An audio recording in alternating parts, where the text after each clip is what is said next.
बोले शंकर भगवान की जय, मैया पार्वती की जय हो। देखी बहना हाँ, सावन बहिना। आवे वाला बा। हाँ। तो बाबा धाम चले के बाद शिव चर्चा भी करावे के बा। हाँ। सोने के कलश वाले ले बाबा धाम जयबै हे शिव चर्चा करबै चाहे सासु गड़िया दिए हजार हे शिव चर्चा करबै चाहे सासू गरिया दे हजार, हे शिव चर्चा करबै।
की। जय हो। आइए पूनम दीदी, हाँ। ये दुनिया तो 4 दिन का मेला है, जय हो जय हो। है 4 दिन की चांदनी फिर अंधेरी फिर रात। अंधेरी रात है, इसलिए इस धन दौलत के चक्कर में नहीं पड़ना है। घर द्वार सब छूट जाएगा। घर द्वार सब छूट जाएगा, संसार के चक्कर में नहीं पड़ना है। नहीं, मोह सब माया मोह है। और माया है, क्या बात सब बाजार है। इस बाजार को छोड़ के एक दिन जाना है। हाँ। और कहना शिव गुरु से कैसे, कैसे? अरे साज गइले डोलिया कहरिया, जय हो। ये डोली एक दिन सज के चला जाएगा ओ हो। और सबको जाना है। जाना ही है। और कहना कैसे, कैसे? अरे साज गइले डोलिया कहरिया, मनवा जाए के ना करे। साज गइले डोलिया कहरिया हो, मनवा जाए के ना करे। साज गइले डोलिया कहरिया हो, मनवा जाए के ना करे। जाए के ना करे, मनवा जाए के ना करे। जाए के ना करे, मनवा जाए के ना करे।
ना करे। छूट गई है घरवा दुआरिया हो, मनवा जाए के ना करे। हर छूट गई है घरवा दुआरिया हो, मनवा जाए के ना करे। छूट गई है घरवा दुआरिया हो, मनवा जाए के ना करे। बोल शंकर भगवान की जय सच्चे हो। दरबार की जय। प्रेम से बोलिए भोलेनाथ की जय हो, शिव गुरु महाराज की जय हो, सच्चे दरबार की जय हो। और आवा बहिना लगावा गुरु जी के दरबार में हाजिरी। काहे की जौन मिली वो यही शिव गुरु के चरण में ही मिली। ये दुनिया त माया के बाजार हो। जय हो, जय हो। आ देखो एगो बूढ़ी माई के कितना दर्द भरी कहानी है सपना जी। आ लोटावा देलहो एक भोला बेटावा देलहू तीन। जय हो, जय हो। ए भोला बेटावा देलहू तीन। आ पानिया पियाइते बेटावा लोटावा ललकै छीन। कैसे कटतै हमर दिन आबै रातियो ना नीन। कैसे कटतै हमर दिन आबै रातियो ना नीन। कैसे कटतै जाहो नया रातियो ना नींद। कैसे कटतै हमर दिन। लोटवा देलहू एक भोला बेटवा देलहू तीन। लोटवा देलहू एक भोला बेटवा देलहू तीन। भोला बेटवा देलहू तीन। पानिया पियाइते बेटवा लोटवा ललकै छीन। कैसे कटतै हमर दिन आबै रातियो ना नीन। कैसे कटतै हमर दिन आबै रातियो ना नींद। कैसे कटतै हमर दिन। आबै रातियो ना नींद। कैसे कटतै हमर दिन। जाहो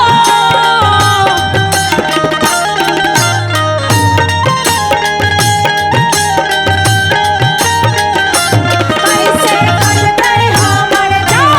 आबै रातियो ना नींद। कैसे कटतै हमर दिन। आबै रातियो ना नींद।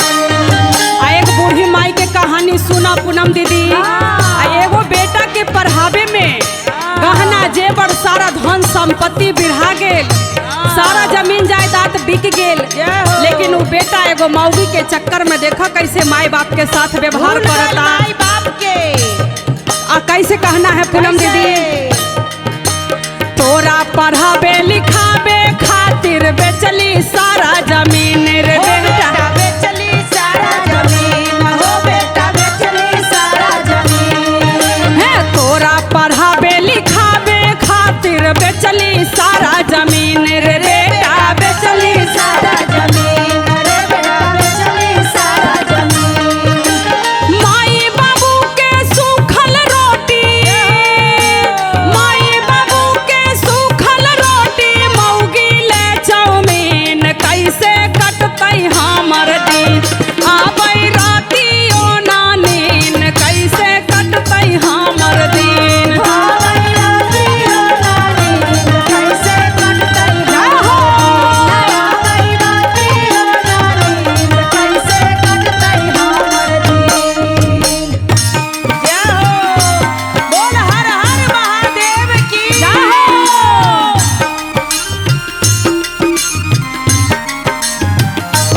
कैसे कटतै हमर दिन। आबै रातियो ना नींद। कैसे कटतै हमर दिन।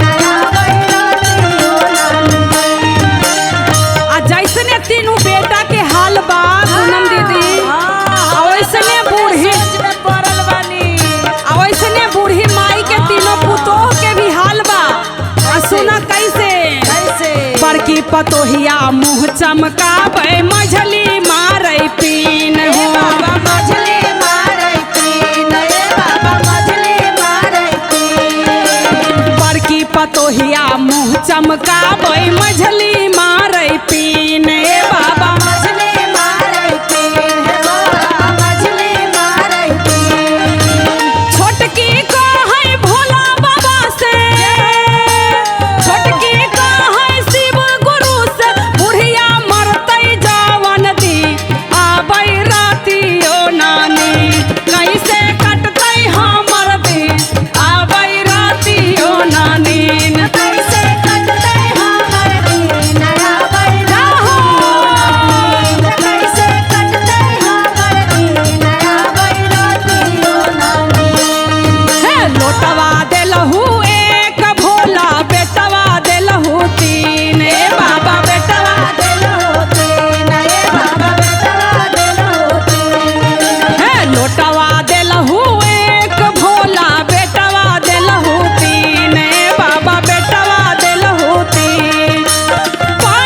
बोलिए शिव गुरु महाराज की जय हो। मैया पार्वती की जय हो। कार्तिक गणेश की जय हो। आवा बहिना हाँ लगावा ध्यान गुरु जी के चर्चा में लगावा। अब बाकी माया के बाजार के मोह माया छोड़ छोड़ दो, छोड़ दो। काहे कि गुरु जी के चरणों में कल्याण बा आई है सबके बसेला प्राण बा। गुरु जी में प्राण बसल बा। जब जईबू गुरु के नगरिया गुरु ली है खबरिया। कविता जी क्या बात है, खबरिया ली हम। जब जईबू गुरु के नगरिया गुरु ली है खबरिया।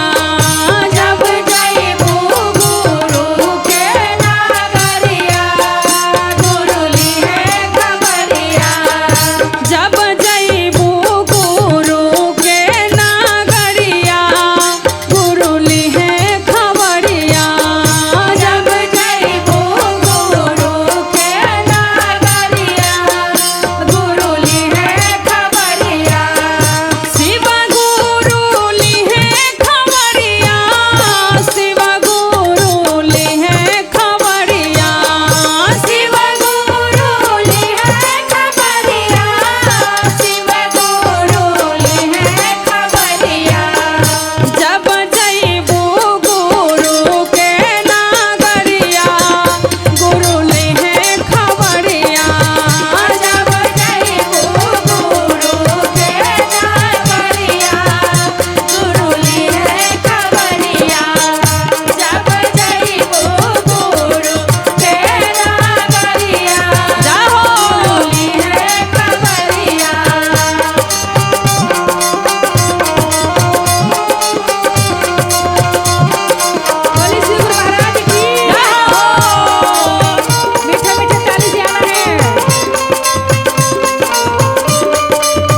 से बोले हर हर महादेव की सच्चे दरबार की जय हो और आई हाँ चर्चा के हाँ पूरा गांव में फैलावे के बा कविता हाँ एकदम जौन शिव गुरु के शिष्य ना बनल होई हाँ उहो चाची काकी भैया बहिनी सब के बनावे के शिव के शीश जय हो इहे सावन में हाँ आ चाहे बुढ़िया केतनो गाली देवे हाँ। बुढ़िया के बात के तनको माइनस नहीं करे के बा जय हो आ जय चाहे हो। बुढ़वा कितना कुछ हाँ बोले माइनस नहीं खे करे के ओकर बातें नहीं खे माने के जय हो और कहे के बा कैसे कैसे हो कैसे अरे जपवई हर हर महादेव हाय लाइवई सारी दुनिया हो शिव चर्चा करैबई ना कराला अरे जपवई हर हर महादेव हाय लाइवई चारू ओरिया हो शिव चर्चा करैबई ना कि सासू देखिन कितनो गरिया शिव चर्चा करैबई ना सासू देखिन केतनो गाड़िया हो शिव चर्चा करैबई ना सासू देखिन केतनो गाड़िया हो शिव चर्चा करैबई ना जपवई हर हर महादेव फैलाइबई चारू दुनिया हो शिव चर्चा करैबई ना जपवई हर हर महादेव बोल हर हर महादेव की हो शिव चर्चा करैबई ना त बुढ़िया देतै केतनो गरिया शिव चर्चा करैबई ना बुढ़िया देतै केतनो गाड़िया हो शिव चर्चा करैबई ना बुढ़िया देतै केतनो गाड़िया हो शिव चर्चा करैबई ना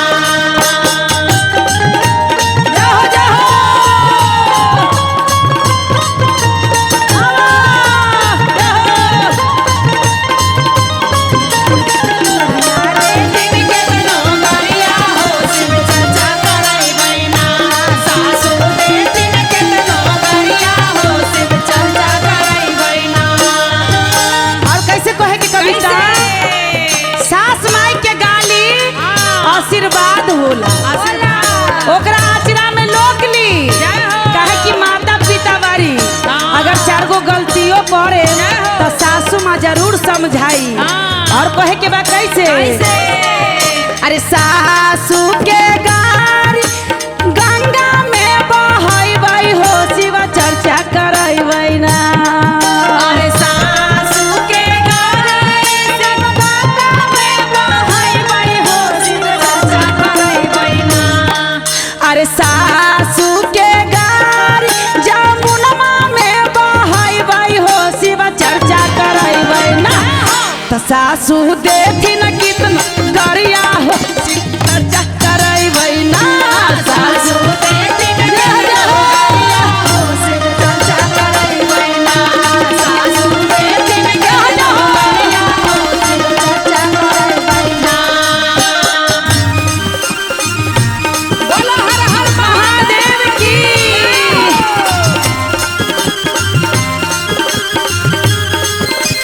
सासू देखिन केतनो गाड़िया हो शिव चर्चा करैबई ना सासू देखिन केतनो गाड़िया हो शिव चर्चा करैबई ना कैसे कहे के जपवई हर हर महादेव फैलाइबई चारू ओरिया हो शिव चर्चा करैबई ना हे जपवई हर हर महादेव फैलाइबई चारू ओरिया हो शिव चर्चा करैबई ना त गोतनो देतै केतनो गरिया हो शिव चर्चा करैबई ना गोतनी दे देतै केतनो गाड़िया हो शिव चर्चा करैबई ना देतै केतनो गाड़िया हो शिव चर्चा करैबई ना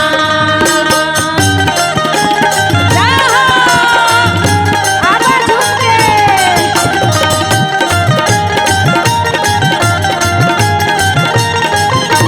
देतै केतनो गाड़िया हो शिव चर्चा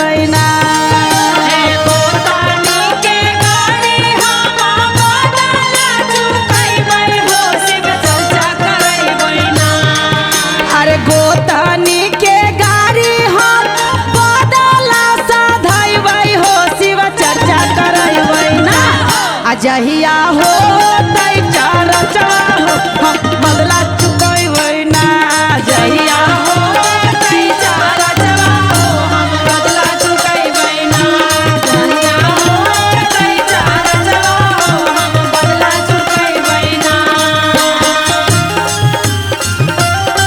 जाहो जाहो मिजाज में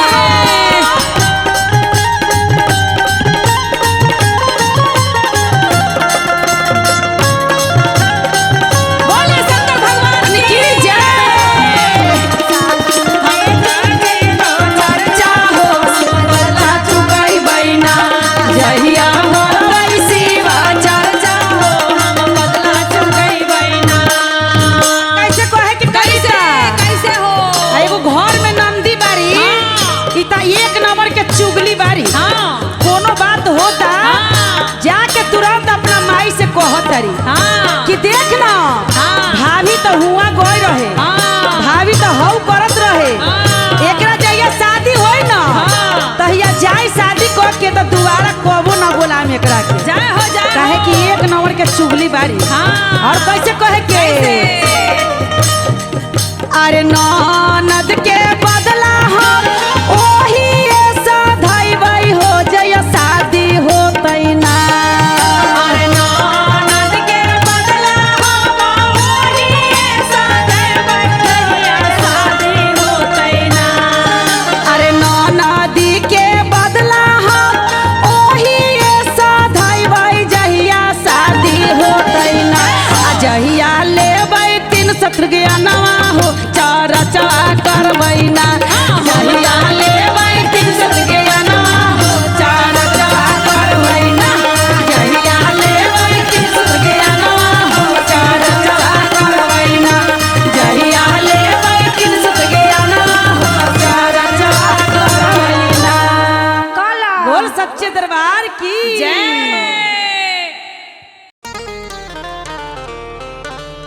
प्रेम से बोले साचे दरबार की जय। दरबार की जय। कार्तिक गणेश की जय। गुरु बहिना सब के प्यार दुलार की जय आई देखी कितना सुंदर बा ई वेब कंपनी में कितना सुंदर सुंदर प्यारी प्यारी शिष्या लोग बैठल बारी भगवान कितना फुर्सत से बनैलक है इनका सबके जवाबे नहीं बार बार गुरु जी से यही गुहार लगतनी जे तनी हमरो के महसूस हो जाई हमरा शरीर पर पूनम पांडे के और कहे के बा कैसे कैसे अरे शिव गुरु हई रंग रसिया हो आ सबके मार दिले मोतिया शिव गुरु रसिया हो सबके मार दिले जय जय।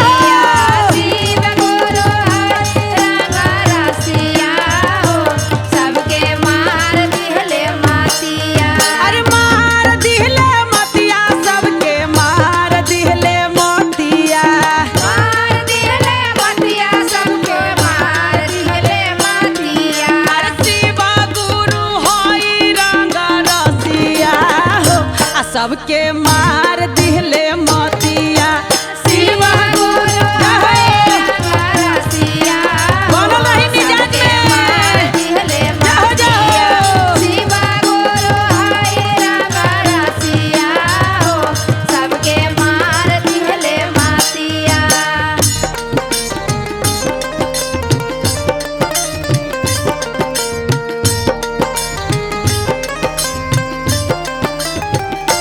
शिव गुरु रंग रसिया हो सबके मार दिले मातिया शिव गुरु रंग रसिया हो बनल सबके रहो। मार दिले आवा झूम के मातिया और कैसे कैसे देखी केकरा केकरा के मोती मारलक ए बाबू अरे राजू बाबा के बबलू के और ई सब शिष्या बहिन के मोती मार देलन जे हम लोग शिव गुरु के चक्कर में बानी आ ई बार सर जी के भी मती मारी आ शिव गुरु के दीवाना हो जाए हमर सर जी। और कैसे कहे के कैसे?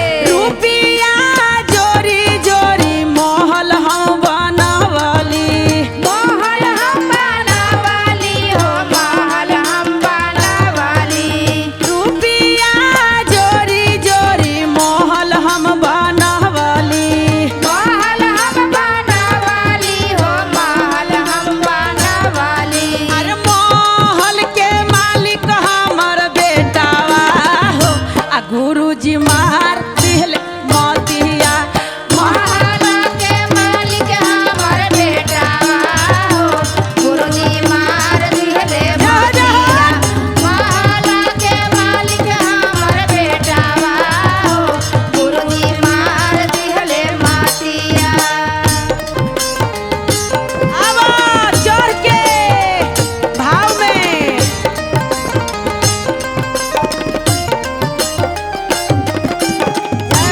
गुरु हमारा रसिया हो सबके मार दिहले मतिया महादारू हमारा रसिया हो हमर मार दिहले मतिया के पांचा थाना जेवर हमर स्वामी जीता दिहले स्वामी जीता दिहले हमर स्वामी जीता दिहले अरे पांचो थाना जेवर हमर स्वामी जीता दिहले स्वामी जीता दिहले हमर स्वामी जीता दिहले अरे जेवर के मालकिन हमर गोतनी हो आ गुरुजी मार दिहले मतिया जेवर के मालिक हमर गोतानी हो गुरुजी मार दिहले मतिया जेवर के मालिक हमर गोतानी हो गुरुजी मार दिहले मतिया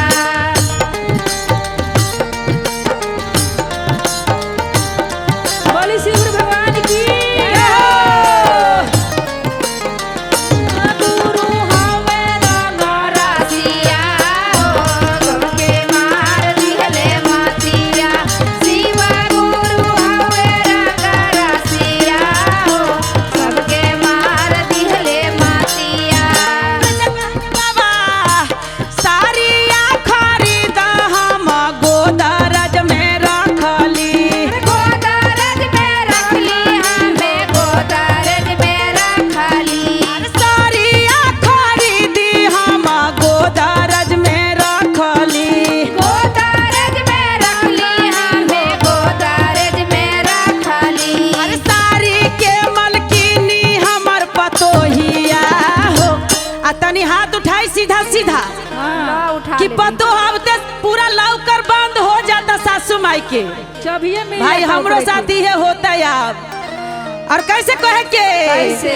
अरे लौकर के मालिक हमर पतोहिया हो आ गुरुजी मार दिहले मतिया लौकर के मालिक हमर पतोहिया हो गुरुजी मार दिहले मतिया लौकर के मालिक हमर पतोहिया हो गुरुजी मार दिहले मतिया लौकर के मालिक हमर पतोहिया हो गुरुजी मार दिहले मतिया सब केहू के मोती मार देलक और सब चीज अपना लेलक भैया। प्रेम से बोलिए शंकर भगवान की, नीलम दीदी हरिंदर भैया की, कार्तिक गणेश की।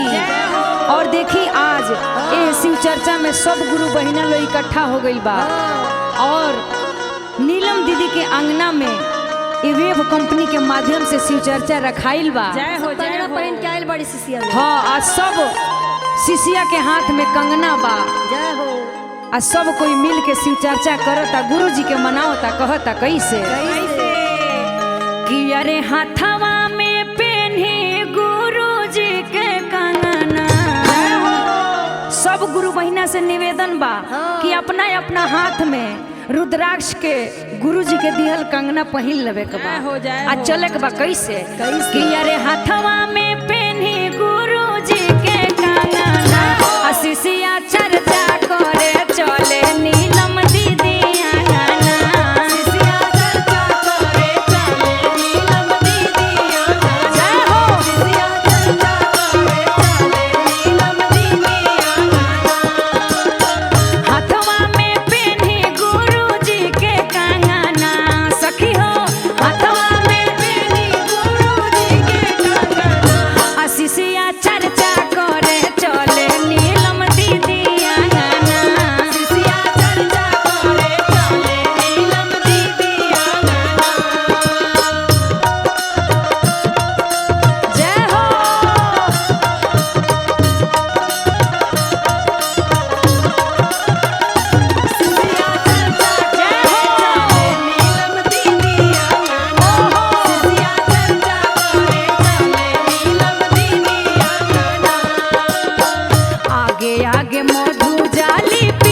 भगवान की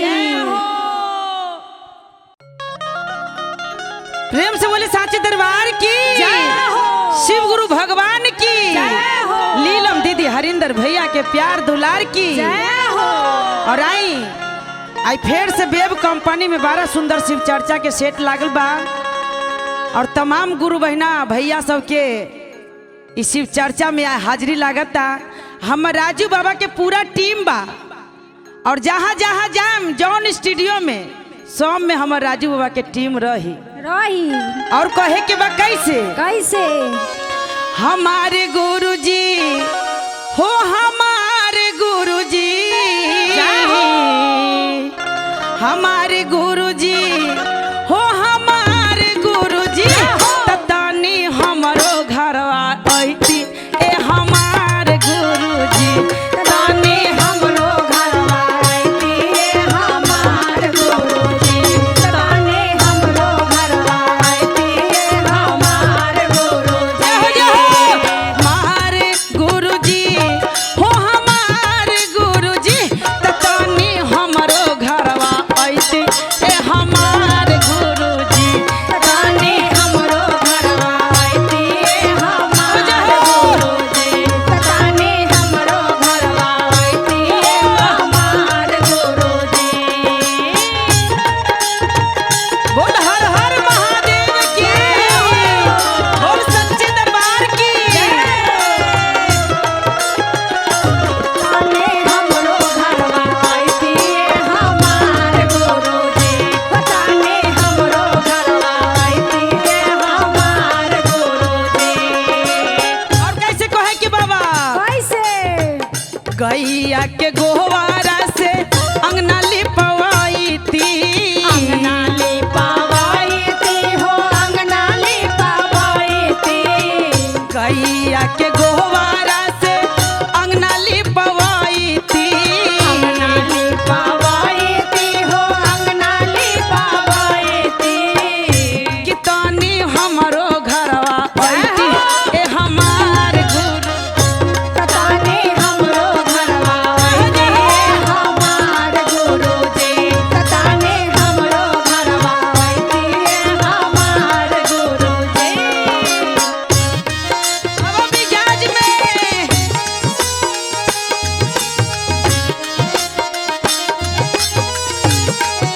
ततानी हमरो घरवा ऐती ए हमारे गुरुजी ततानी हमरो घरवा ऐती ए हमारे गुरुजी।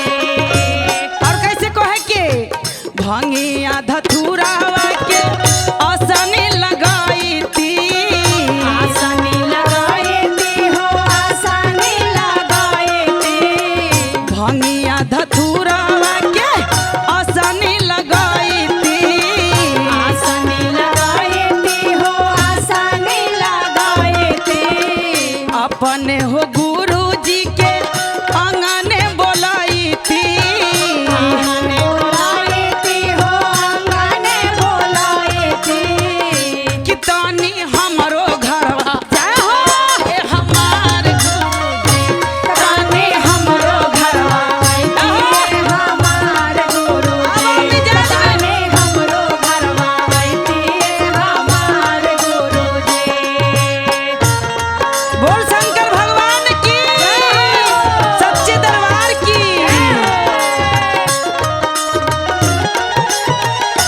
ततानी हमरो घरवा ऐती ए हमारे गुरुजी ततानी हमरो घरवा ऐती ए हमारे गुरुजी।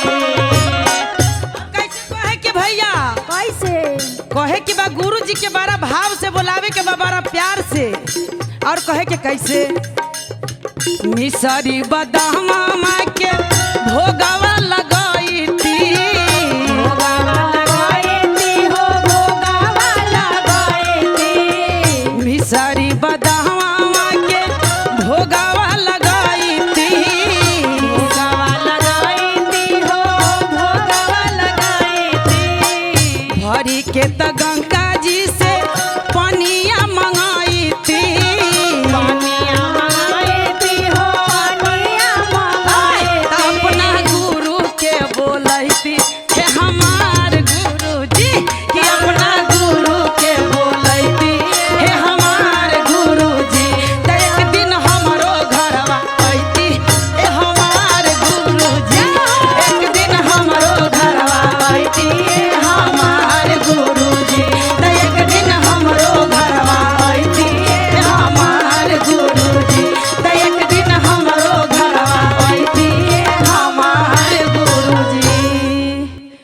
सच्चे दरबार की जय हो।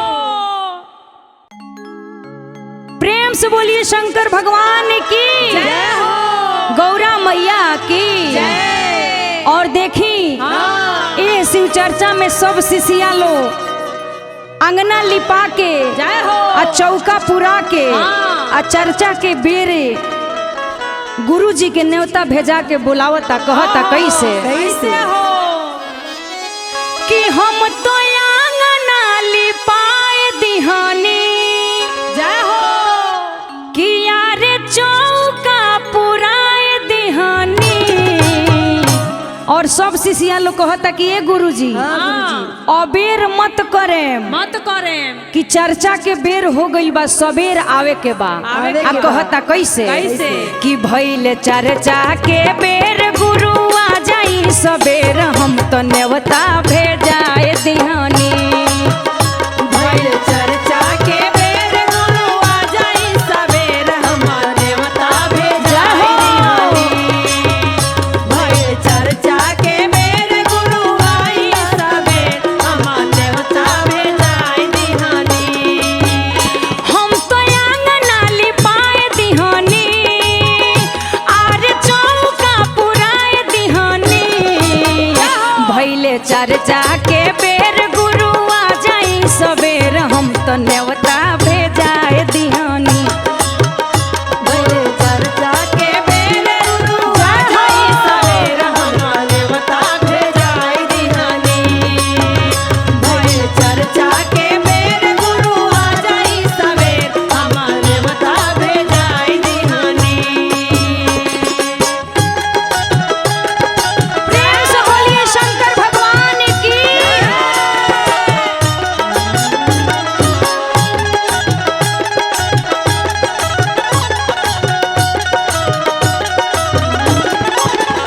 भइल चर्चा के बेर गुरु आ जाई सबेर हमार न्योता भेजाई दिहानी।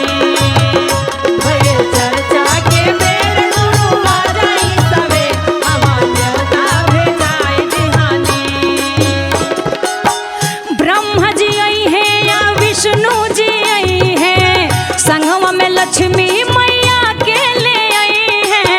संगम में लक्ष्मी मैया के ले आई है। संगम में लक्ष्मी मैया के ले आई है। ब्रह्मा जी आई है या विष्णु जी आई है संगवा में लक्ष्मी मैया के ले आई है। संगम में लक्ष्मी मैया के ले आई है। संगम में लक्ष्मी मैया के ले आई है।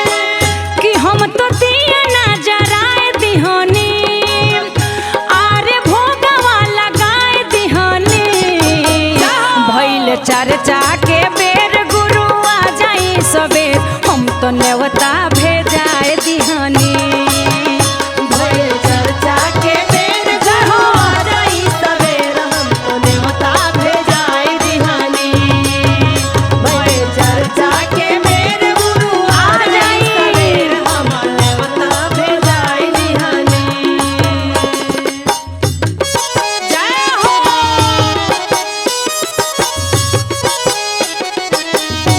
भइल चर्चा के बेर गुरु आ जाई सबेर हमार न्योता भेजाई दिहानी। भइल चर्चा के बेर गुरु आ जाई सबेर हमार न्योता भेजाई दिहानी। राम जी आई है या लक्ष्मण जी आई है संगवा में सीता मैया के ले आई है। संगम में सीता मैया के ले आई है। जय हो। संगम में सीता मैया के ले आई है। राम जी आई है या लक्ष्मण जी आई है संगवा में सीता मैया के ले आई है। संगम में सीता मैया के ले आई है। संगम में सीता मैया के ले आई है। कि हम तो भांगिया मंगाए दिहानी आधा तूरो मंगाए दिहानी। भइल चर्चा के बेर गुरु आ जाई सबेर हम तो न्योता भेजाए दिहानी। भइल चर्चा के बेर गुरु आ जाई सबेर जय हो। हमको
भइले चर्चा के बेर गुरु आ जाई सबेर हम तो नेवता भेजाए दिहाने भइले चर्चा के बेर गुरु आ जाई सबेर हम तो नेवता भेजाए दिहाने भइले चर्चा के बेर गुरु आ जाई सबेर हम तो नेवता भेजाए दिहाने।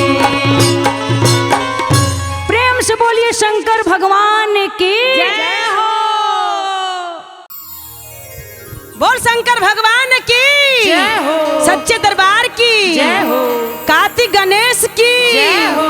हमर साहेब भैया शिव गुरु महाराज की जय हो जय हो।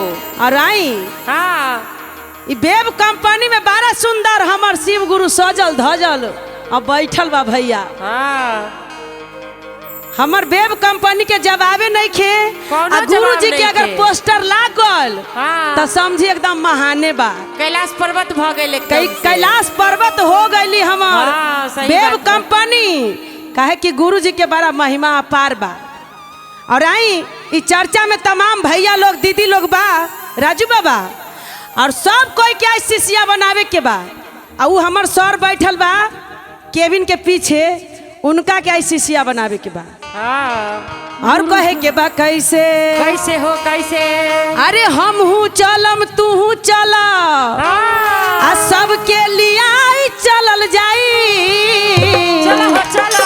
आ शिव चर्चा में गरदा मचाई दिहल जाए शिव चर्चा में गरदा मचाई दिहल जाए शिव चर्चा में गरदा मचाई दिहल झूम के चर्चा में गर्दा मचाए दिहल जा। शिव चर्चा में गर्दा मचाए दिहल जा।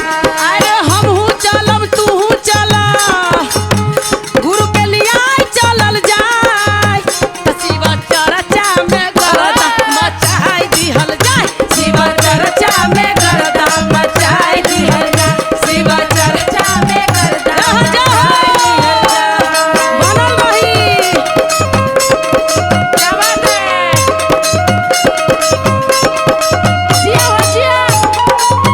ताली बजाई ताली।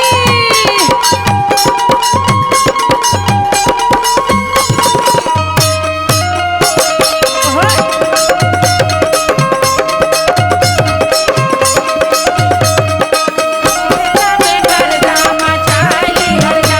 शिव चर्चा में गर्दा मचाए दिहल जा। कैसे कहे कि राजू बाबा कैसे हो। अरे भंगिया लेला धतुरा लेला शिव के चढ़ाई दिहल जाए तो शिव चर्चा में गरदा मचाई दिहल जाए शिव चर्चा में गरदा मचाई दिहल जाए शिव चर्चा में गर्दा मचाए दिहल जा। बोले शिव महाराज की क्या बात है भैया बनल रही राजू बाबा।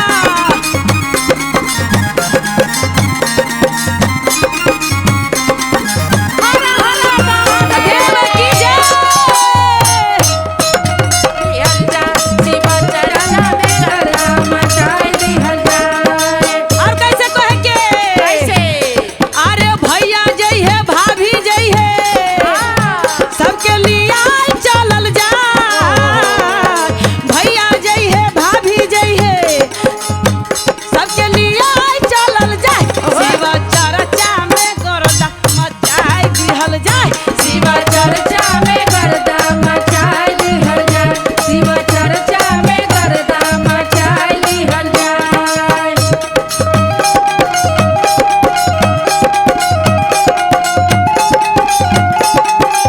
अब चढ़ के राजू बाबा। क्या बात है भैया। शिव चर्चा में गर्दा मचाए दिहल जा। शिव चर्चा में गर्दा मचाए दिहल जा। और कैसे कहे के रंजन भैया कैसे। चर्चा में जाइबू कि ना चर्चा में दरबार सजल बा हमर गुरु जी के बेब कंपनी में जेकर नाम बा बेब कंपनी काहे से ही से सारा स्टार सब स्टार हो गइल। और कैसे कहे के कैसे। अरे मिश्री ले ला बादाम ले ला अरे मिश्री ला बादाम शिव के